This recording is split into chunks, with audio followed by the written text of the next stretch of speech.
Hey everyone, I hope you're having a good day. So, I remember when I was starting my financial journey and I came across that first $1,000 that I really didn't know what to do with it.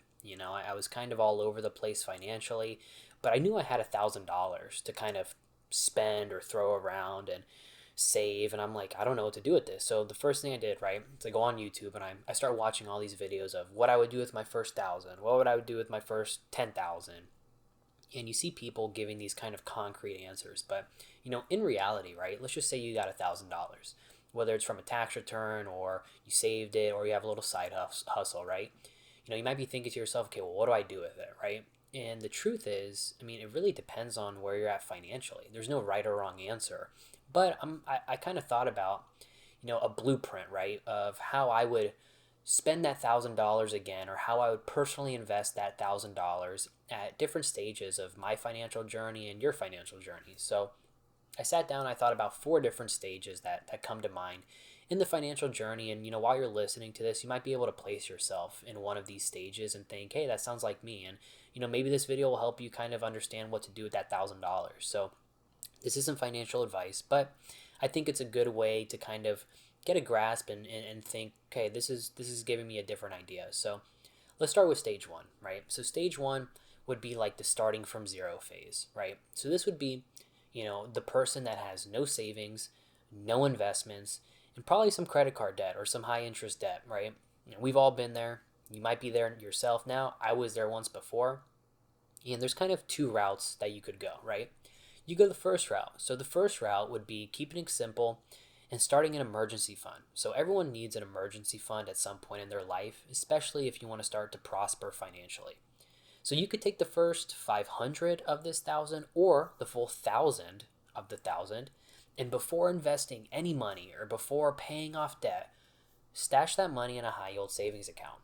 I talk about SoFi a lot because I personally use SoFi. I think they're a great company, and I think the online bank is super easy to use. And this will give you a small cushion, so you're not relying on credit cards, you're not panicking when certain things happen, and you always have that $1,000 when you need to call upon it.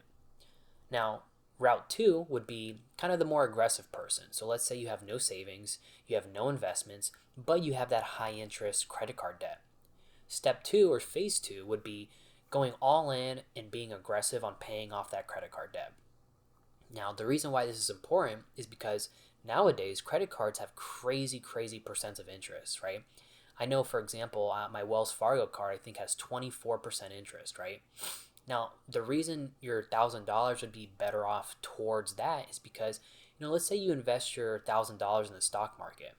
And the stock market, if you go into the S&P 500, traditionally returns 7%, but your credit card's charging you 30%, well, you're going to really wish you paid off that credit card debt. So that would be the second route I would go, where if you want to be more aggressive and pay off that credit card debt, take that $1,000 and throw it at your credit cards. So that would be where I would go in the starting from zero in the starting from zero stage. Now let's go to stage two.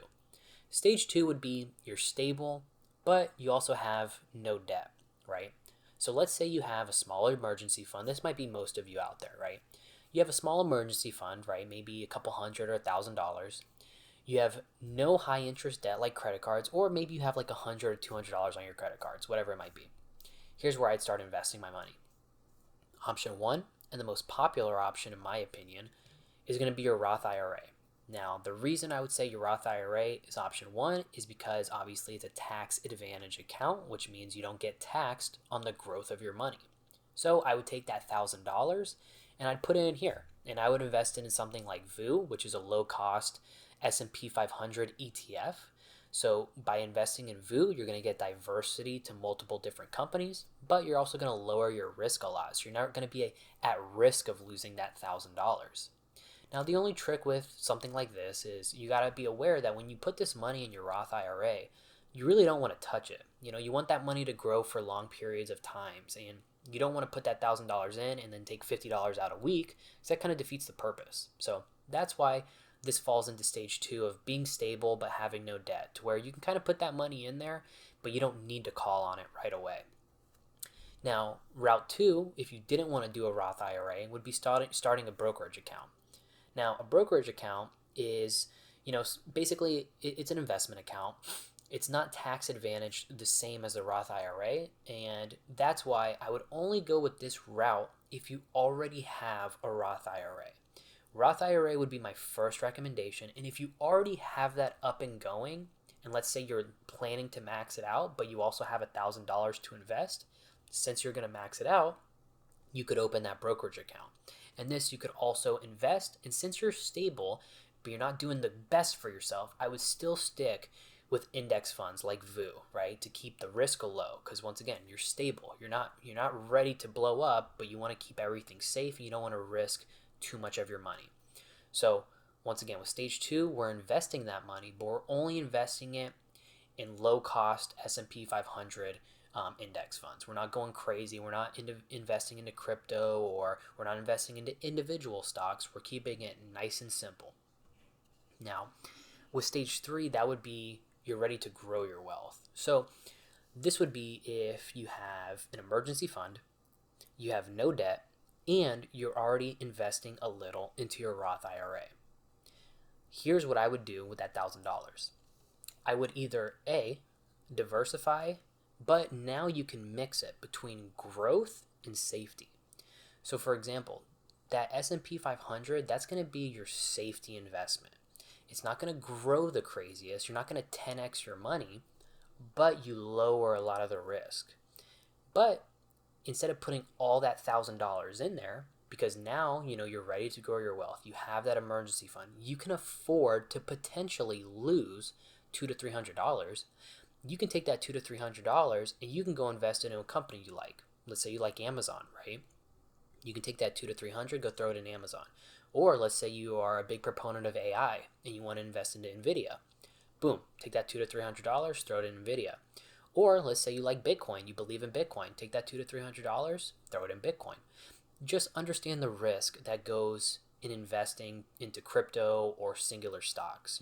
That's why I talk about VU so much, is because VU, you lose a lot of that risk. So once again, if you're in stage 3, you're ready to grow your wealth, you have that emergency fund built up, you have no debt, you're already investing in your Roth, and you have $1,000, you're kind of like, well, what do I do next? Go try some growth stocks, or go try to, do some research on some companies you like. Or if you're into cryptocurrency, you're into Bitcoin, throw some money in there. Now, if you're also in stage 3 and you're ready to grow your wealth, but you are investing, and you're like, hey, maybe I don't want to invest this $1,000 in the stock market. The other route you could take would be investing in yourself. So, you could take that $1,000 and go get a certificate that would help you get paid more. I remember when I was starting to invest in myself, me and my girlfriend were walking a lot. So I took $200 and I bought some really nice walking shoes that I still wear today.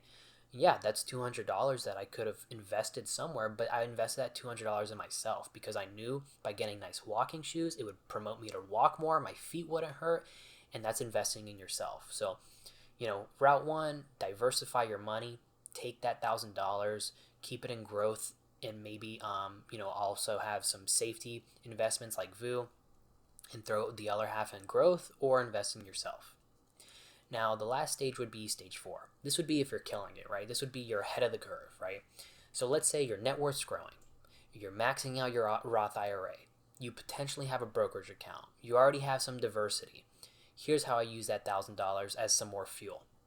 You could go with higher risk, higher reward plays. So this would be, let's say you take the time, take an hour out of your day and you start investing into smaller companies that have a bright future, and find a company you really like, Start investing in individual stocks, or also a lot of people still see like Bitcoin as a really high risk play.